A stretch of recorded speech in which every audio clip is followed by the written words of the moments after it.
Méditation et problèmes théologiques. À force de réfléchir et de méditer sur les divergences théologiques entre juifs, chrétiens et musulmans sur le thème de l'alliance et du salut, nous avons de plus en plus senti la nécessité de faire des va-et-vient entre la Bible et le Coran afin d'y voir plus clair. Notre intérêt portait alors sur ces versets clés.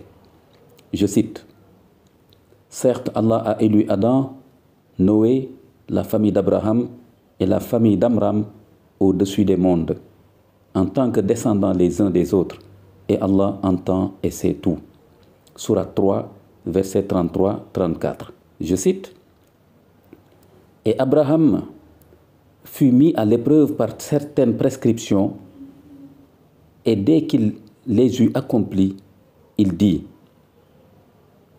je vais faire de toi un imam pour les gens. » C'est Allah subhanahu wa ta'ala qui parle. Il dit, c'est Abraham qui répond, et ma descendance. Il dit, c'est Allah qui parle, mon alliance ne concerne pas les injustes. Sourate 2, verset 124. Je cite encore: « Et lorsque nous avons pris l'engagement des prophètes ainsi que de toi-même, de Noé, d'Abraham, de Moïse et de Jésus, fils de Marie, nous avons pris d'eux un engagement solennel. » De toi-même, cette expression vise le prophète Mohammed sallallahu alayhi wa sallam. Sourate 33, verset 7. L'idée était de chercher à comprendre le statut et les fonctions de ces personnes et familles élues dans les alliances que Dieu a établies avec l'humanité.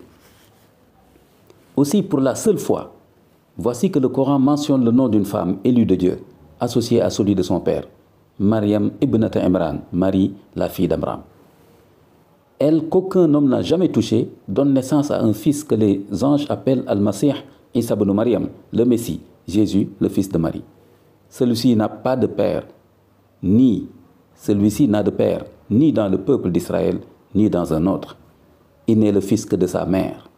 S'y ajoute que Jésus, le fils de Marie, fait l'annonce au fils d'Israël de la venue après lui d'un messager de Dieu du nom de Ahmad, le plus loué.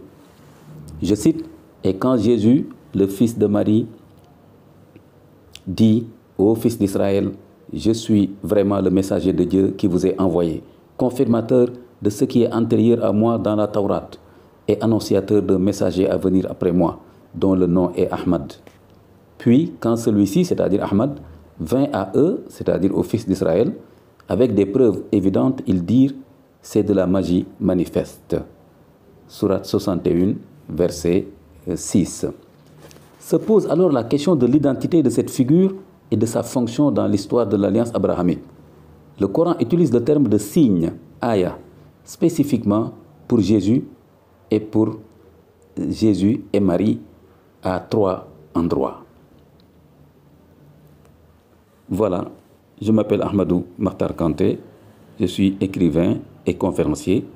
Je suis l'auteur du livre que vient de publier la maison Al-Bayina en France, la maison d'édition Al-Bayina en France, livre intitulé Mohammed sallallahu alayhi wa sallam, le sceau des prophètes, et en sous-titre la part d'Ismaïl alayhi salam dans l'histoire de l'alliance abrahamique. Je compte vous faire d'autres lectures choisies, accompagnées de commentaires succincts. À bientôt. Barakallahu fikum.